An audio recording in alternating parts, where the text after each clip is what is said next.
Hello students, today we will read new chapter Sudha Chandran.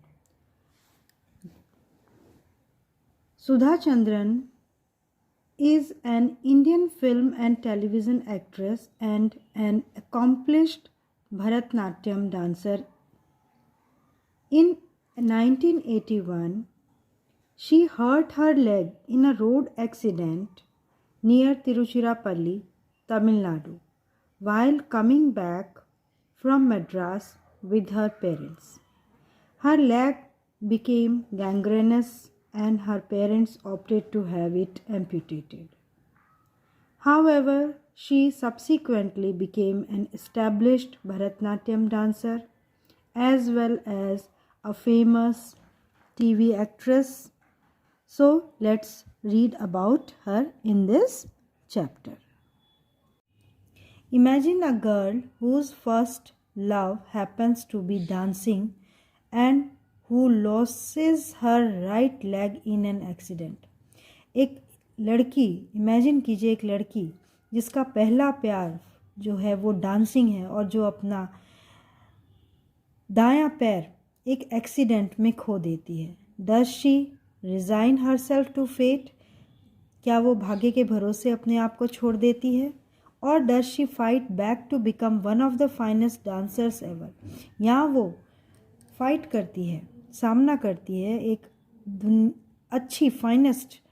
अच्छी dancer बनने के लिए वापस से वो दोबारा कोशिश करती है. Read the interview with Sudha Chandran who started learning Bharatanatyam at the age of 3. एक इंटरव्यू हम पढ़ेंगे जिसमें सुधा चंद्रन के बारे में हम पढ़ेंगे जो कि 3 साल की उम्र से भरतनाट्यम सीखती हैं but lost her foot at 16. लेकिन 16 साल की उम्र में उनका जो पैर है वो खो देती हैं उसे. She however did not lose heart, लेकिन वो अपनी उम्मीद नहीं छोड़ती हैं. And soon resumed her dance lessons, और वापस अपने डांस लेसन्स में को सीखने के लिए दोबारा आती हैं. अब इंटरव्यू है तो ये उनसे प्रश्न पूछा जाता है. क्या पूछा जाता है? Sudha ji, how did that accident happen? वो एक्सीडेंट, वो दुर्घटना आपके साथ कैसे घटी? सुधा बताती हैं, I was returning with my family from a temple near Tiruchirappalli, Tamil Nadu, when a truck hit our bus head on. जब हमारा परिवार मंदिर के दर्शन करके तिरुचिरापल्ली से वापस आ रहा था तो एक ट्रक ने हमारी बस को सामने से टक्कर मार दी. We were taken to a hospital, हमें हॉस्पिटल ले जाया गया. And my leg was put in a plaster, और मेरे पैर पर प्लास्टर चढ़ा दिया गया. Soon the doctors told me that my foot had developed gangrene. जल्दी ही डॉक्टर्स ने मुझे बताया कि मेरे पैर में गैंग्रीन हो गया, यानी इन्फेक्शन हो गई है. So it had to be amputated, इसलिए उसे काटना पड़ा. Question, how did the accident affect you? इस एक्सीडेंट ने आपको कैसे प्रभावित किया? सुधा बताती हैं, I just can not express. मैं बिल्कुल आपको इसको बता नहीं सकती हूँ, एक्सप्रेस नहीं कर सकती, व्यक्त नहीं कर सकती. What I felt like at that time, उस समय मुझे कैसा महसूस हुआ. ऑल ऑफ अ सडन, अचानक से, देयर वॉज नो फ्यूचर, मेरे सामने कोई भविष्य नहीं था. I felt as if my whole world had crashed, मुझे ऐसा महसूस हुआ जैसे मेरी सारी दुनिया जो है वो क्रैश हो गई हो, ख़त्म हो गई हो. I had dreamed of becoming a great dancer, मैंने एक सपना देखा था एक बहुत ही महान डांसर बनने का. ऑल ऑफ ए सडन, अचानक से, the light seem to have died out of my life, वो उम्मीद की किरण जो थी, वो रोशनी जो थी मेरे जीवन से एकदम के लिए अचानक से क्या हो गई थी? ख़त्म हो गई थी. Question, what were your feelings after the surgery? लेकिन सर्जरी के बाद आपकी क्या फीलिंग्स थी, क्या भावनाएं थी? जब आपका पैर की सर्जरी हो गई तो फिर कैसा लगा आपको? Sudha, I think I was in a state of shock, मुझे लगता है कि मैं उस समय बिल्कुल सदमे में थी. It was as if a bomb had exploded on my face, मुझे ऐसा लग रहा था जैसे एक बम विस्फोट हो गया हो, बम फोड़ दिया गया हो मेरे चेहरे के सामने. When I When I had to stand on my own feet, it was like being in a torture chamber. जब मैं अपने पैर पे खड़ी हुई, जब I had to stand on my feet, मुझे अपने पैरों पर खड़ा होना था, वो मेरे लिए एक प्रकार के टॉर्चर के समान था. I just could not bear the idea of walking on crutches. और मैं कभी भी सपने में भी नहीं सोच सकती थी क्रचेस यानी बैसाखियों के सहारे चलने के लिए. Slowly however it came to my mind that things could have been much worse. जितना मैंने सोचा था चीज़ें उससे भी ज़्यादा वर्स थी. I began to realize that I had हो सकती थी.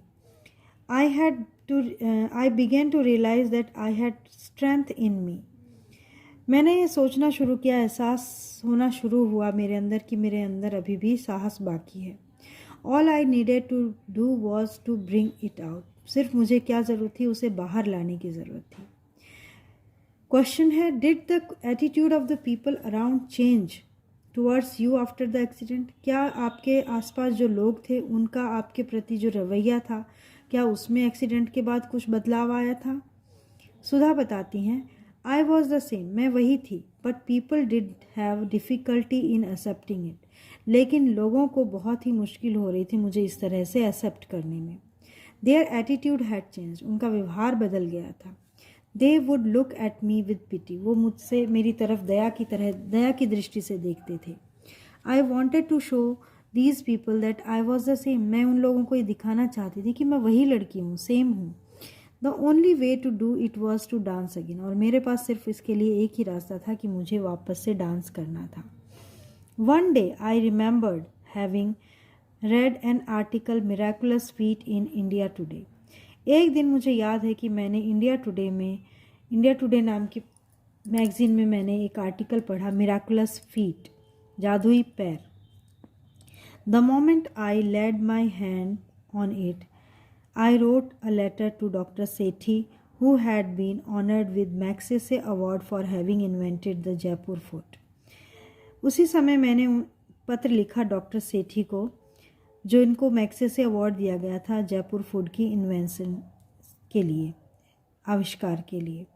To my surprise I received a response, और मेरे आश्चर्य का ठिकाना तब नहीं रहा जब मुझे उनकी तरफ से जवाब आया. एक्सपेक्टिंग यू नेक्स्ट वीक, उन्होंने लिखा था कि अगले हफ्ते तुम मुझसे मिलने आ जाओ.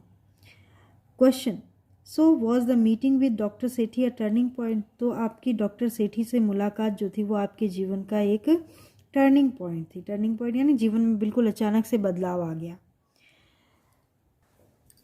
सुधा, व्हेन आई मेट डॉक्टर सेठी, जब मेरी मुलाकात डॉक्टर सेठी से हुई, I felt I had known him all my life. मुझे ऐसा लगा कि जैसे मैं उनको पहले से ही जानती हूँ.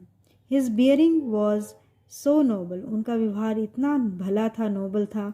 His manners so elegant. I asked him, मैंने उनसे पूछा, doctor do you think I will be able to dance again. मैंने उनसे पूछा कि डॉक्टर आप क्या सोचते हो कि मैं वापस से डांस कर सकूंगी. Why not, it is all in the mind. क्यों नहीं, तुम्हारे ये तो सिर्फ दिमाग में है. If you want to start, अगर तुम एक बार डांस करना शुरू करोगी, डांसिंग अगेन, यू विल, तो तुम कर सकोगी. रिप्लाइड डॉक्टर सेठी, डॉक्टर सेठी ने जवाब दिया. These words kept resounding in my mind, और ये शब्द जो थे मेरे दिमाग में हमेशा गूंजते रहे. With determination I began to prove to the world that I could dance, और उसी दृढ़ निश्चय के साथ मैंने दुनिया को ये प्रूव करके दिखाने की शुरुआत की कि दैट मैं डांस कर सकती हूँ. I resumed my dancing lesson, मैंने वापस से अपने डांसिंग लेसन्स की शुरुआत की. With the support of my mother, अपने मम्मी की सहायता से, अपने मम्मी के सहारे से. Question, how difficult was it to learn dance with an artificial limb. कितना मुश्किल रहा आपके लिए डांस करना एक नकली पैर की सहायता से. सुधा बताती हैं, I had to relearn how to keep my balance, walk, bend, stretch, turn and coordinate the artificial foot with the other foot. यानी मैंने सीखा, क्या सीखा, बैलेंस करना, वॉक चलना, बेंड झुकना, मोड़ना, स्ट्रेच खींचना, टर्न मोड़ना, और अपने जो दूसरा पैर है उसके साथ नकली पैर का कोऑर्डिनेशन, यानी उन दोनों का कोऑर्डिनेशन बिठाना, सब कुछ मैंने सीखा. फॉर 2 years 2 साल तक आई वर्कड हार्ड, मैंने बहुत मेहनत की, एंड रिकवर्ड माई फ्लेक्सिबिलिटी, और वापस से अपनी जो लचक थी, फ्लेक्सिबिलिटी थी, वो मैं वापस लाई। Question, how did you feel just before your first stage performance after the accident? आपको कैसा महसूस हुआ जब आपने एक्सीडेंट के बाद पहला स्टेज परफॉर्मेंस दिया? सुधा कहती है इट वॉज ऑन 28 जनवरी 1984, ये 28 जनवरी 1984 की बात है। I had already sent a message to doctor Sethi, मैंने डॉक्टर सेठी को पहले ही मैसेज दे दिया था, संदेश दे दिया था। I would not have performed without his presence, मैं उनकी उपस्थिति के बगैर मैं डांस नहीं कर पाऊँगी, अपनी परफॉर्मेंस नहीं दे पाऊँगी। When I saw 2000 people in a theatre meant for 500, I had a terrible stage fright. जब मैंने देखा कि 2000 लोग थिएटर में हैं, जिसकी क्षमता सिर्फ 500 लोगों की थी थिएटर की, उसमें 2000 लोग हैं, तो मुझे बहुत ही ज़बरदस्त स्टेज फ्राइट हो गई, मुझे डर लग गया। I don't know how I dance, मुझे नहीं पता कि मैंने कैसे डांस किया, but I realised towards the end that I had done it, लेकिन अंत में मुझे एहसास हुआ कि मैंने कर दिखाया। Question, do you have any message for the readers? क्या आप पाठकों को कोई संदेश देना चाहती हैं? Sudha, I have always believed in asking what next, मैंने हमेशा इस बात में विश्वास किया कि अगली क्या चुनौती मैं पार करूं, रेदर देन वाई मी, ऐसा ये नहीं सोचा मैंने कि मैं ही क्यों करूं। If Helen Keller could overcome her handicap, अगर हेलन केलर जो है वो अपनी अपंगता को, विकलांगता को ओवरकम कर सकती हैं, उनका सामना कर सकती हैं, हरा सकती हैं उसे, सो कैन आई, तो मैं भी कर सकती हूँ। The seed of achievement lies in human mind, यानी इंसान की जो अचीवमेंट है, उपलब्धियों का जो बीज है, वो मनुष्य के दिमाग में ही होता है।